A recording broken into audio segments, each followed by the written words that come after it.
Hey, housewives, come on in. You know the dirty dishes are still in the sink from yesterday and the laundry is still in the basket. Pop your AirPods in and make yourself at home here. I'm Tracy. I'm Tori. And we are your Unlikely Housewives. Stepping out in faith and believing that God calls the unlikely, we are here to show you the appreciation and validation you deserve, lead you to authentic relationships, and release you of believing the cultural lies to restore your faith and wellness. Pull up those high-waisted yoga pants, tighten your top knot, and reheat your coffee for the third time. Turn up the volume, and let's go.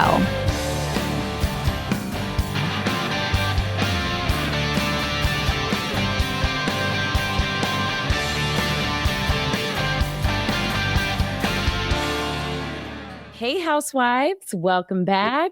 Hey, housewives. We are so excited for today's episode. At least I am. Well, thank you. I hope that I deliver on that. But it's also nice because we're in person. I know. It's been a couple of weeks. It's been a while. We were setting up everything here today, resetting up our studio. Yes, quote unquote. Real. But it's our dining room-ish, you know. Yeah. So today's episode, we've done this year. You guys have heard us talk about where you are with God, what your relationship is. You've heard the episode on rest. You've heard our snow day, and you heard an episode we did about traveling alone. And to pair that, I had a week, 7 nights away from my family for this adventure. Right. You would think, right? We're going to get into that. But there were so many parts of that I was jealous about. Yeah. And then parts that I wasn't. Right. I totally understand. So I had this amazing trip of a lifetime that came about in a unusual, unlikely way, you would say. Mm-hmm. And so we're going to kind of share about that. And then like all the God stories in it, all the emotions, the feelings. Yeah, I'm going to make her talk about it. So, but yeah. So let's start from the beginning. Well, first off, most people actually, if you listen to us, we had a couple people already reach out like, oh my gosh, Tori's in Washington. I'm like, yes, she is. And, had some family members be like, wait, what? I had no idea. She went alone? I was like, yeah. I talk about that too. Okay, so Tori went to Washington. DC. Yes. I should have said that. Washington, DC. Washington, it's okay. DC. Nobody thinks about the state anyways. Sorry, Washington people. That's okay. So she had an original trip planned to go to the Life or Death conference that was hosted by White Rose. And if you've been with us for very long, we actually did an episode probably almost a year ago now with Seth Gruber.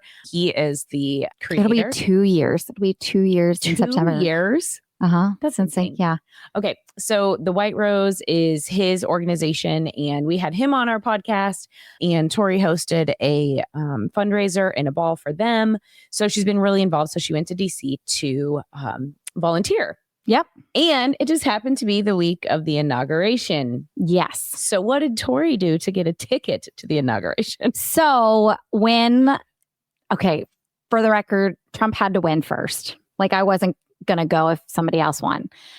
And so after the election in November, I knew that Trump he had won, and I had seen the information on the Life or Death Con like October-ish. And I had thrown it out there to Andrew about it because it is a cause and an organization that is near and dear to my heart. And so I threw it out there and I said, hey, could I go to this? It's also the March for Life. And there's some other background pieces on that of why I could go or should go. And he's like, yeah, sure. So knowing that I was going to DC already at the end of the week, and then the inauguration was the Monday and the conference was Thursday, I was like, well, hey, how does one get tickets to an inauguration? And so through asking people, turns out anyone can ask for inauguration tickets. You just email your representatives in Congress.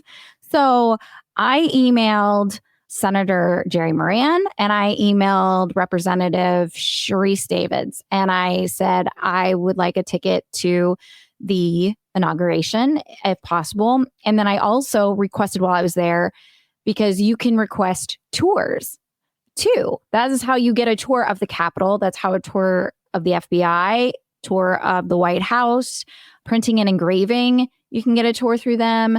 And there's a couple of other things, but you request it through your representative. And so I was like, well, sure, I'll do that. So I did that in November and hadn't heard anything. And I was like, okay. And everybody's talking about the inauguration at this point. And in December, New Year's Eve, I got the icing on the cake to way to end 2024 with an email saying, you've got one ticket to the inauguration from Senator Moran's office. And I was like, so did you ask for only one ticket? So that's what I asked. So because I did tell Andrew that I was going to ask for tickets. And so I asked him, I said, I don't want to take away tickets from somebody else. Is this something that you would go with me to? And Andrew was like, it's not my cup of tea. He's like, going to large crowds, going and standing in line, waiting. What about the girls this way? He's like, if you're good to go by yourself, like, I don't want to go. And I was like, okay. And at the time I was like, I've traveled by myself. Like, sure, fine, I'll go. And since I requested tickets from Moran's office and Sharice Davids, there was a possibility that I'd get Sharice Davids tickets from her too. So that was the plan. So I ended New Year's Eve and I was looking at flights, and a hotel room, because I only had a hotel booked for the rest of the week and not the beginning of the week. So within 24 hours, I booked my hotel or another hotel, and I changed my flight and was flying out on Saturday the 18th instead of the 22nd or something. So instead of that Wednesday. So it just added 4 more days. So you get your ticket, and I don't even want to ask or make you admit how much that hotel room cost you. So it was first, I used points for my flight. Okay. That didn't cost me anything, the flight. The hotel was more reasonable than you think. It was actually recommended to me by Senator Moran's office. And they said, this is a hotel that people tend to stay at when they come out here. It's close to, and it's a boutique hotel. I loved it, actually. It was really cute. And so that it wasn't as expensive as you thought. But so the thing about the ticket is that I had to pick up the ticket to the inauguration the Sunday before the inauguration in Senator Moran's office in DC. So I knew that I had to get there, be available on Sunday for whatever his window was open to get there, get the ticket and pick it up in person and then go. So when you find out you're going to DC, you're like, all right, what else am I going to do? Because I was like, all right, the inauguration's one day. What else are you going to do? Well, everybody knows about inauguration balls. Mm-hmm. And so fun fact, there are some official inauguration balls and there's some unofficial inauguration balls. One article I read said that since there were only 3, I believe, that were official inauguration balls. Means the president's going to be there? Correct. Okay. That they're in the inaugural committee are throwing them. Okay. But then there are there were 3 this year. And in years past, I want to say Trump did, I think there was 16 balls in 2016 and official ones. And then, but before that, Barack Obama's, he had 19 or something like that. So he cut it down. And then, so this year he cut it even further down, to 3. I don't remember how many Biden had, but they are diminishing them. And also the inauguration is paid for by donations and donors. It is not taxpayer money. So FYI on that. Good to you're not paying for somebody to have a very large stake or anything at all. So So yeah, I found a ball on the Saturday night that I flew in. So I went to that. That was the All-American So that inaugural was ball. an unofficial ball. That was an unofficial one. And how did you get tickets to it? So you just Google inaugural balls and then just find whichever ones and you can just buy tickets. That's insane. Yeah. Or it's knowing somebody that has a ticket to something. So like Turning Point USA had an inaugural ball or inaugural eve ball. Their individual tickets were like $5,000 each. I did not pay anywhere near that. Yeah. For mine. But Even then that would have been really cool to go see. It was but that's like almost like a Super Bowl ticket. It totally was a Super Bowl ticket. And it went up like the week of, I think it went to 15 grand for an individual ticket. So yeah, so you can, and then there's like states hold their own. And so Texas has a boots and diamonds one or whatever, boots and bow ties. And then there's the Georgia one that a friend went to. And then, so there are different societies that host them. And then there's different organizations that host them. And so it's a matter of just like, really, you can Google inaugural balls and then find out which ones and then purchase a ticket, really. That's the easiest way to do it. Now, the inaugural ball sounds a lot more fun than it actually was. I'll be honest. All right, here comes the real. Here's the real life. Okay. So I borrowed a dress from a friend. That's what I went. I'm going to this. I show up at this hotel by myself. The line to get in is almost out the door and it's packed. And I was quote unquote like a VIP. So like my time to get in was earlier than the general admission per se, or whatever. But basically all you did was stand in line. Like there was one photo op with the backdrop with the inaugural ball seal kind of thing. And I posted that on social media. I'll share that here. But then, so I got one fancy picture of that. And then you're standing in line for the bar. You're standing in line for the hors d'oeuvres. Then because you have this level ticket, but you don't have a table level ticket, there's nowhere to sit.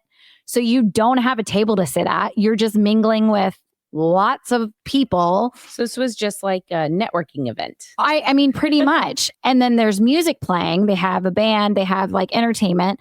It was kind of cool, the one entertainment, because the only speaker or a special attendee that I knew was Lee Greenwood. Oh, so yes. Like that was awesome to hear him sing live. Yeah. But little did I know that he was going to sing at the Trump rally the next day, which I also heard. So I was like, well, 2 for 1.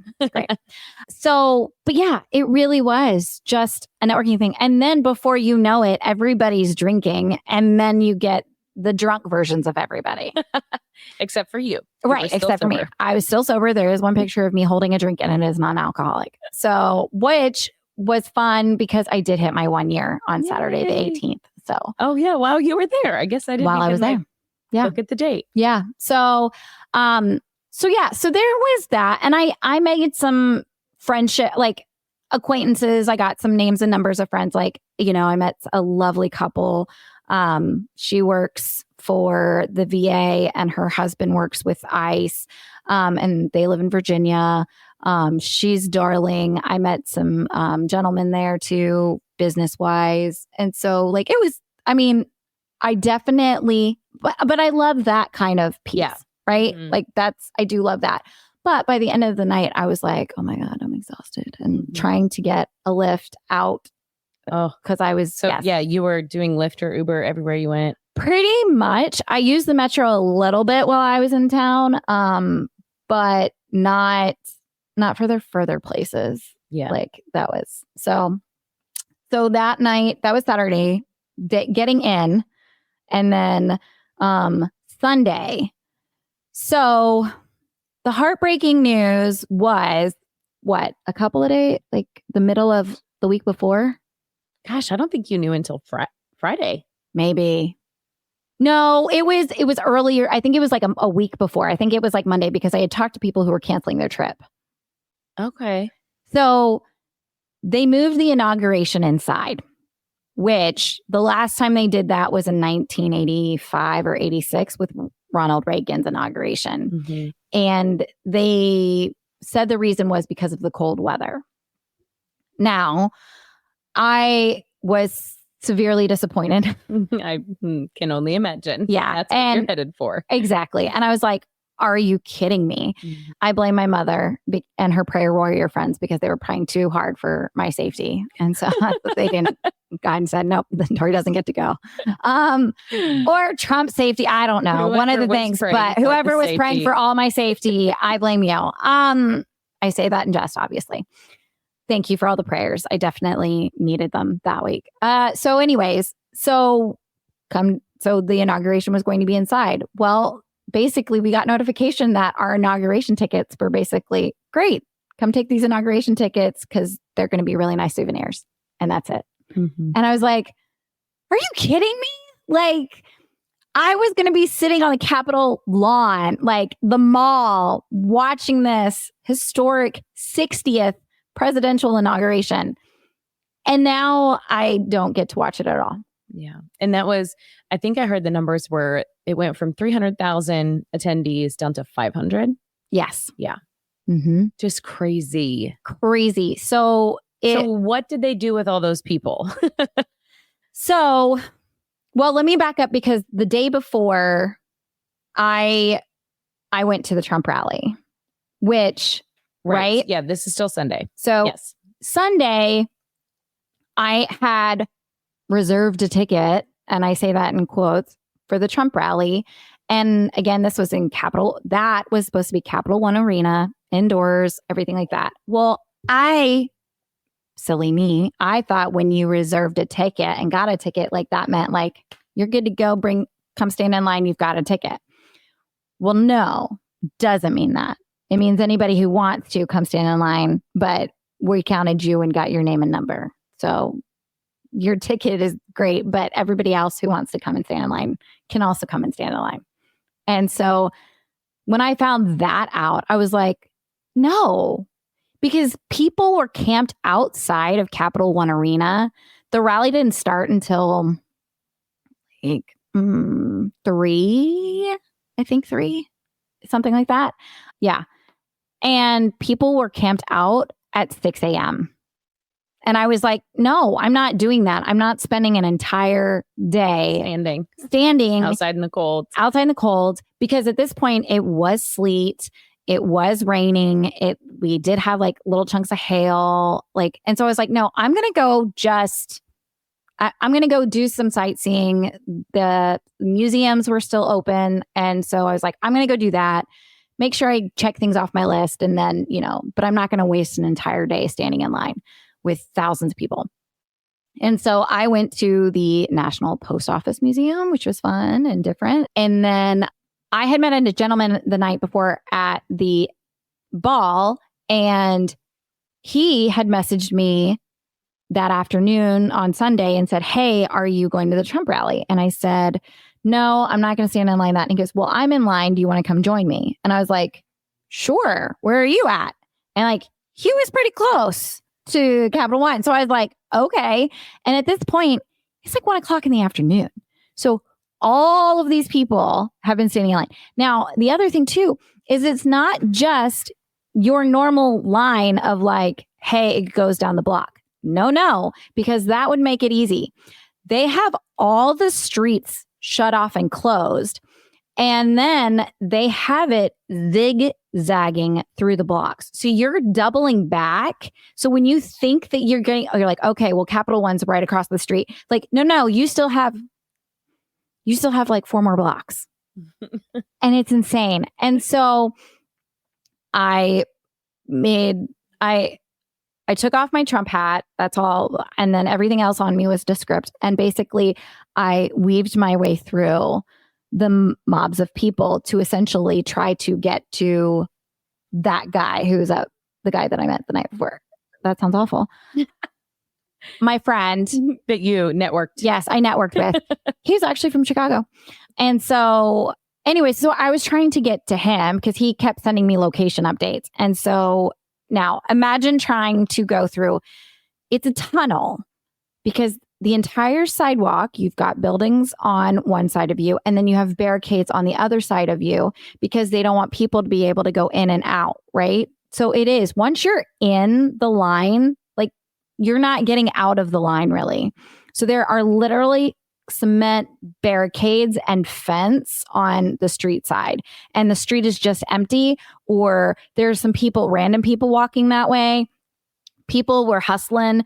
I mean, there were people selling loaves of bread for like $20 because people were hungry and they had food. Oh my God. There was a guy walking down the street with things of coffee, and a small thing of coffee for. Except for I wouldn't know which was in that, but okay. Yeah. But I mean, he just bought one of the big catering canteen things from whatever coffee shop and was selling that. And then, I mean, and then obviously all the Trump merchandise. I'd never be able to do that because I would have to pee.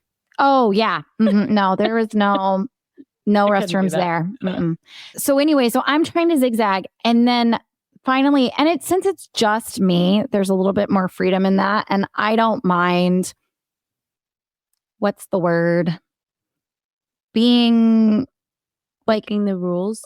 Okay, I wouldn't say breaking. I would say being flexible. Yeah. I don't mind being flexible. Does that make me friends? Not all the time. And so I got up on the cement blocks and started walking on those. And I may have, I just ignored when people yelled at me. And so then I get to a street corner because they're literally armed guards. Like it's, I don't know, some kind of military uniform guy there, and he's letting people cross the street because you're not blocking, the street's not blocked off, and so groups of people they let go.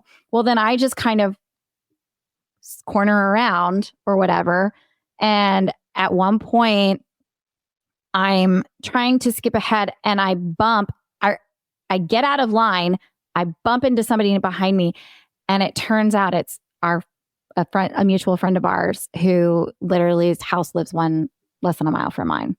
And she's the only other person that I knew that was going to be out there. And she was like, hey, come with me. My friend told me where the security checkpoint is and where we need to go. Let's go. And I was like, all right, I'm in. Sweet.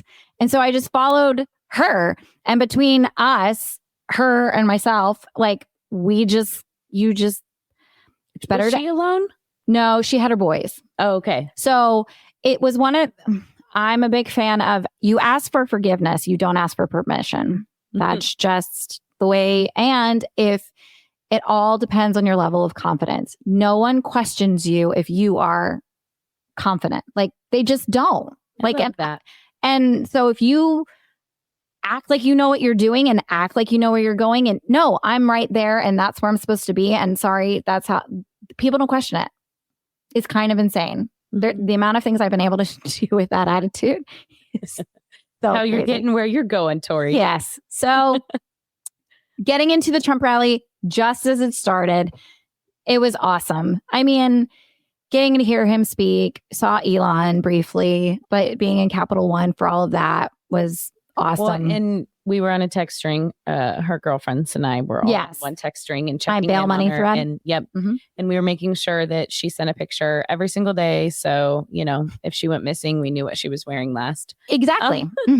We joke about it, but there was a few of us that are really scared for her. Yes. Going alone. I would never. I am pro travel alone. I am not pro put yourself in all those very dangerous, crazy situations and hope for the best like Tori. But she did good and she's home safe. So praise God. Right. Amen. And that's the end of the story. But I will say on Sunday when I got home, knowing that, and I say home, back to the hotel, I was so homesick. And I had been gone for 2 days. That was not even 2 nights yet. But it wasn't as much, and you can tell that part, but homesick can mean a million things. There's a part of being homesick when you've been somewhere for so long that you just want to be home and in your bed and just with your people and in your space. It was homesick different for you because it was that you were doing it alone without the people that you love. Yes.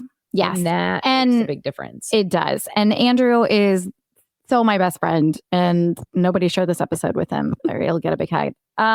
But he makes me laugh. We make each other laugh. And so there's those inside joke moments or whatever, or, you know, like I'm chuckling to myself thinking like, oh, that's something I would say to, you know, like I wanted that, or I wanted like stuff that I'm like, oh, I wish the girls could say that they've seen Trump. You know what I mean? Like those are the moments that I was so sad about, but there was physically no way that I would have been able to get into the rally. Yeah. Had it been the four of us, or even Andrew would not have walked the cement. No, area. he wouldn't have. He wouldn't have.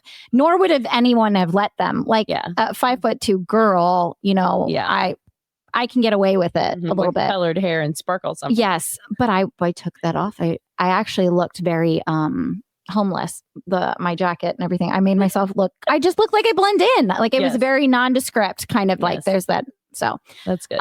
Which was the smart way to do it. But so yeah, I was really sad. So when I called them on Sunday night, I was crying. I was upset because I missed sharing those moments. It's something so exciting for me, and not having somebody else to share them with. And in that moment, and of course I love my friend that was there. But I mean, when we got inside, there was 3 seats, and then I needed to go find one other seat. Like, so I couldn't even, but I mean, again, it was totally a God thing getting in. And then it made it that much easier to go to a watch party for the inauguration instead of going to stand in line at Capital One for the next day. For the next day. For the inauguration. Because you weren't going to do that again. Right. I wasn't going to do that again. The weather was not as crappy as it was on Sunday.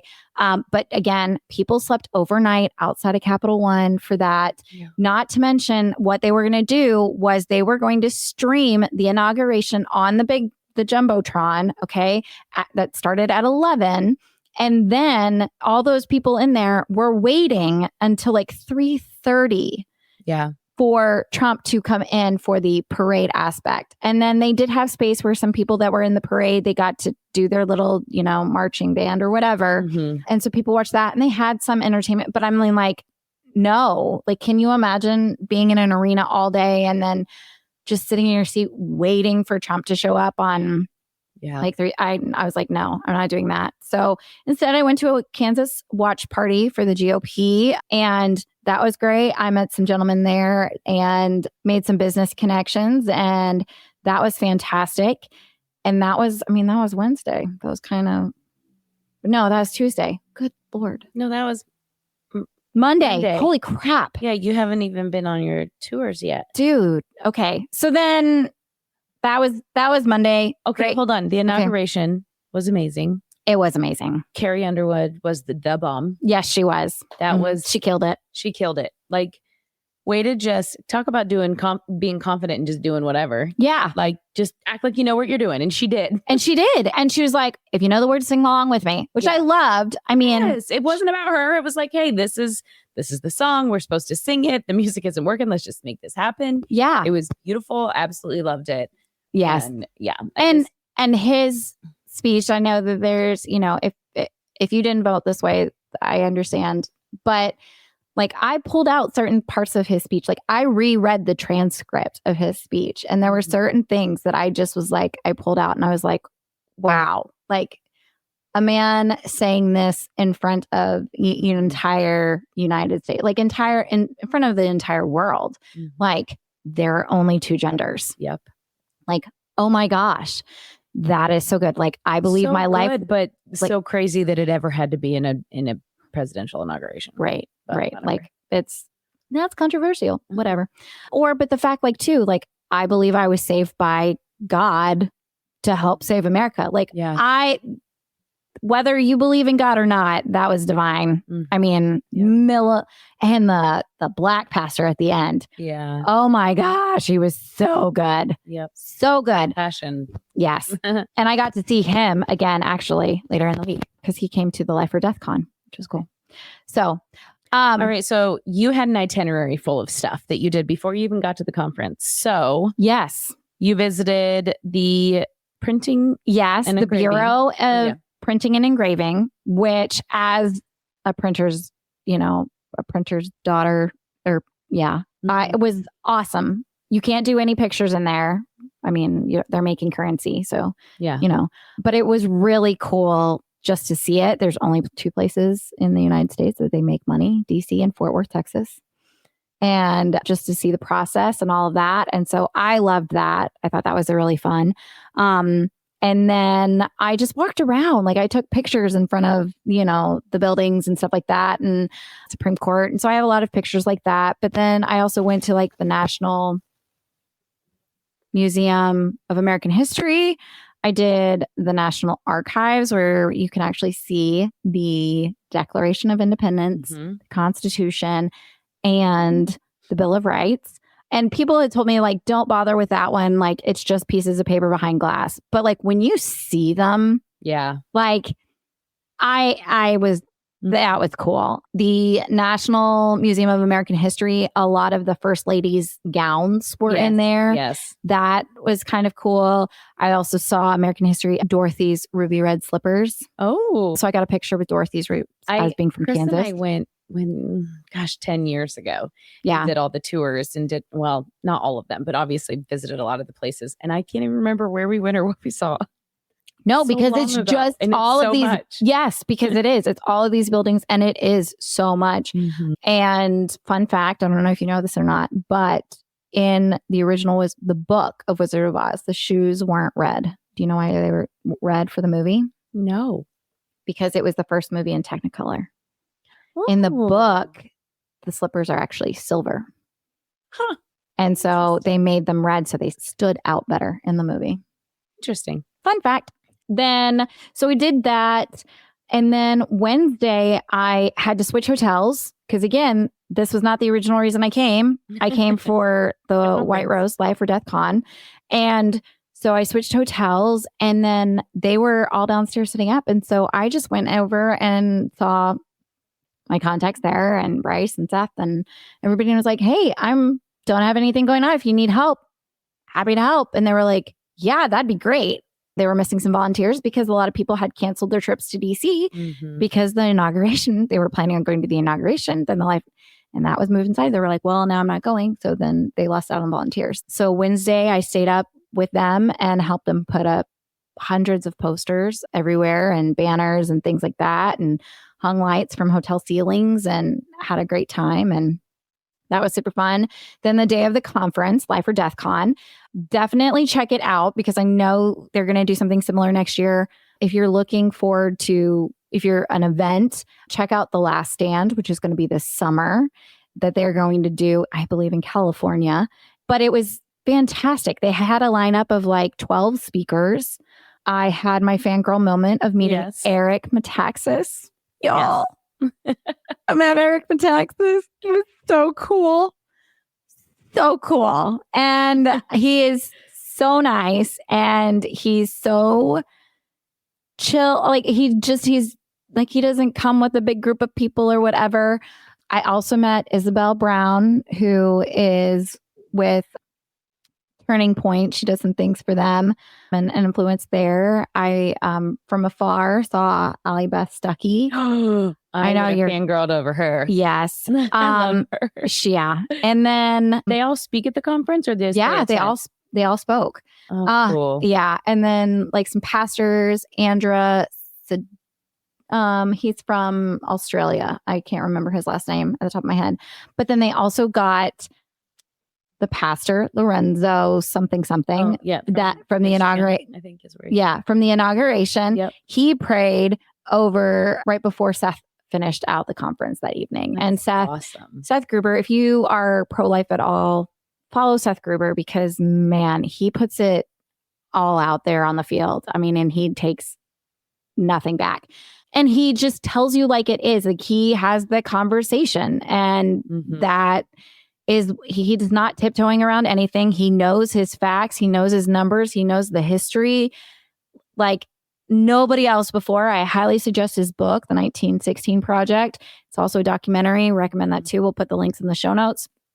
But definitely follow them, especially if you like, because what makes their organization different, the White Rose Resistance, a different kind of nonprofit organization than just your, pregnancy help centers or pregnancy crisis centers, is that they focus on educating and activism because they want you to be able to go out and have the conversations with people. It's not just about like, hey, we're buying money, donate money so women can have sonograms. No. There's enough of that, but they want to educate and train you so you can have the words to say when in your everyday life, because so many people won't touch the topic because they're like, I don't know how to, what are the arguments or the objectives? I don't know how to come back when they say, whatever somebody wants to say.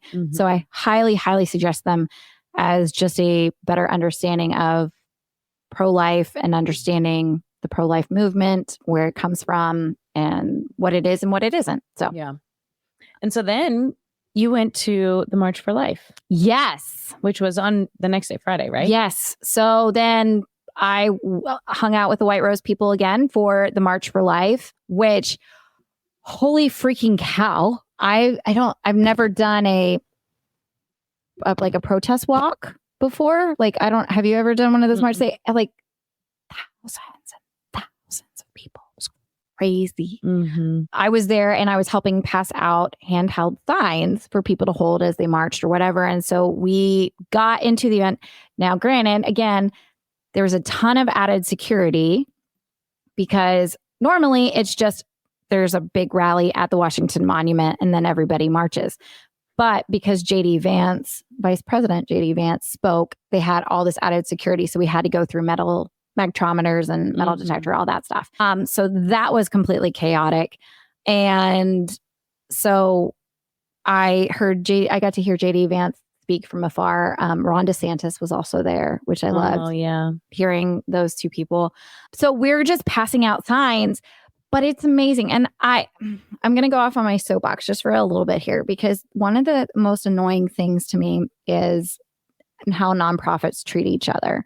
Because I have a background in nonprofits. I actually have a degree that would serve me to work for a nonprofit.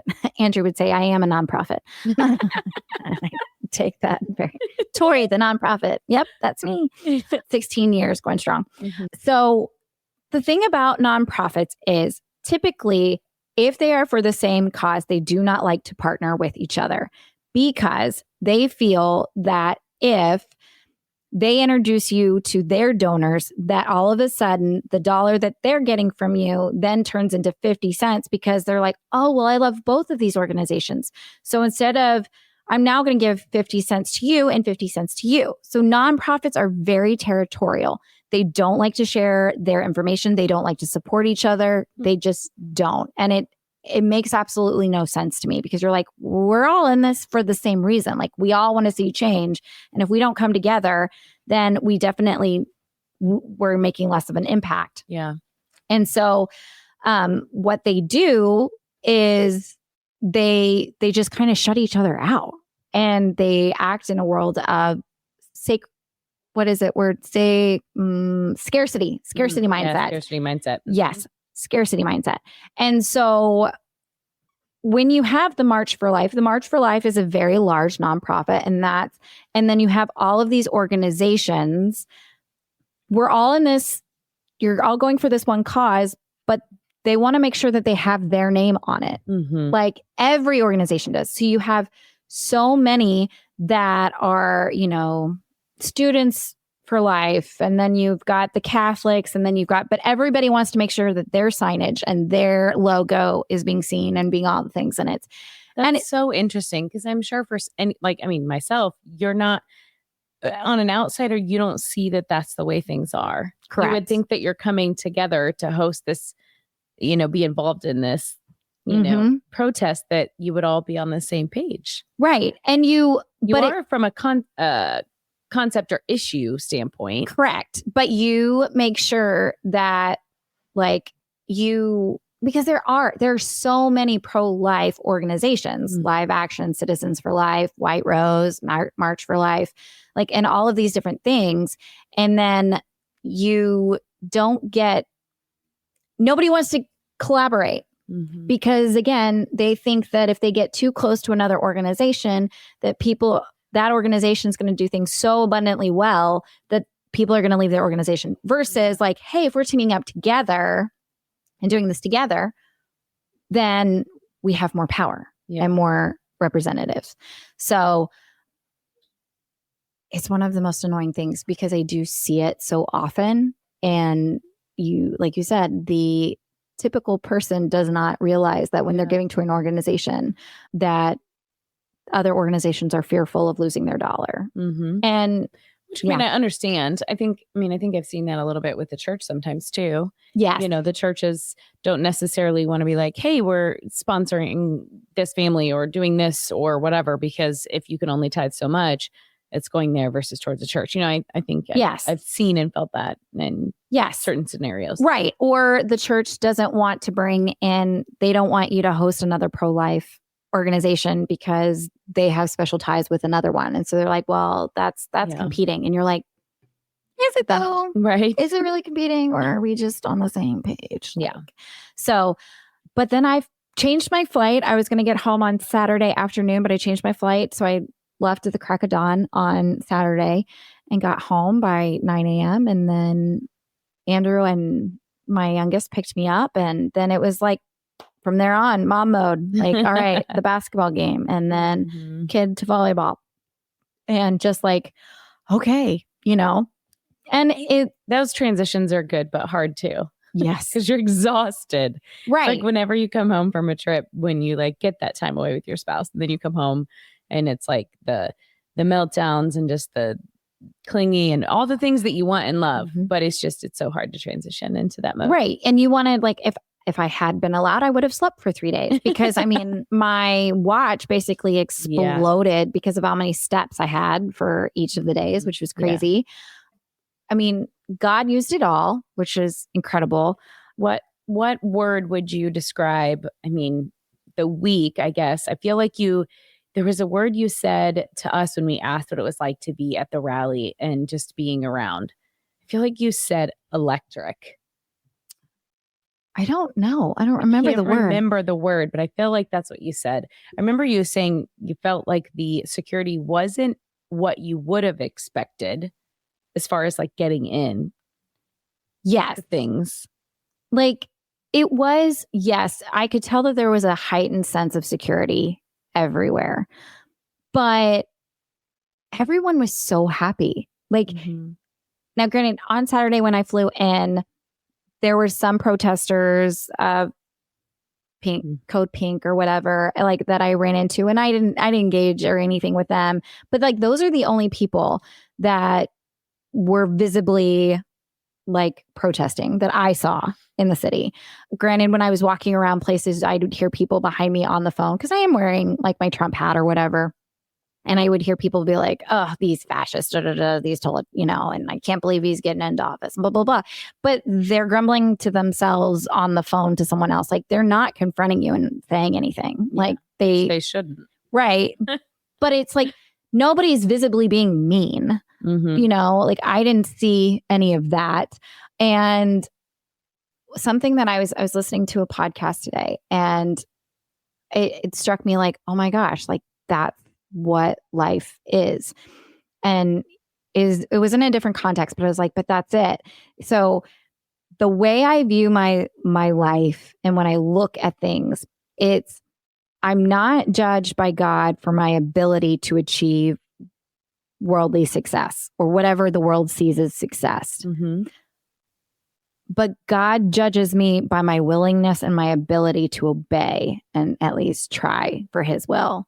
So like whether my obedience is not outcome. And that's something that I've learned the last couple of years is sometimes we do something out of obedience and it fails miserably, but that's exactly what God had planned. Yeah. And we don't want to think that. We want to think that everything's going to be blessed and God, but you put me in this situation and it failed, or I didn't win, or why did this happen? He uses it. Like the obeying is in the obedience. It's not in the outcome.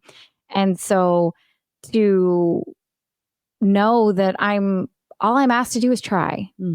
Like there's such comfort in that. Like I don't have to, and it's people like Eric Metaxas and Jack Hibbs and Seth, where it's like those are the people that I hear over and over again in my head saying stuff as like, you,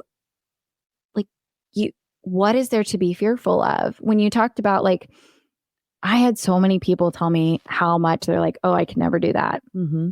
And how much like, oh, I'm so scared, like I'm scared for you. Like I'm almost 40 and my mom was, she did not like it. That's the first time I've ever heard you admit that you're almost 40. I know. It's fun to say, especially around Andrew, because then that means he's almost 50. And so he tells me, stop it. So yeah, so it's fun to say I'm almost 40. And that was the thing for me. Like I always had a sense of peace. Like I was never fearful that anything would happen security wise, or if there was going to be like some big, huge crisis there. I wasn't scared because I was like, God wants me there. Like I'm just going to be there. I mean, I wasn't dumb. I mean, I took out more life insurance in case for like, there's already a policy for me, but I took out extra and I didn't tell Andrew until afterwards, but I was like, just in case, like, I'm not being dumb. Like there's a thin line between foolish and brave, right? Mm-hmm. But I don't think that line exists in God's kingdom, because I think that the entire world looks at us and goes, oh my gosh, look how foolish they are. Yeah.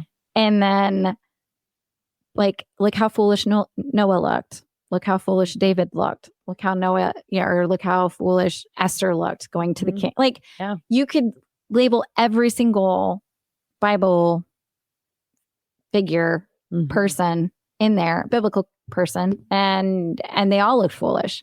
Yeah. And so I think that that's something that I just took away of like, it doesn't matter what it looks like to anybody else. Success is not my job. My job is to being willing to obey and just willingness to try.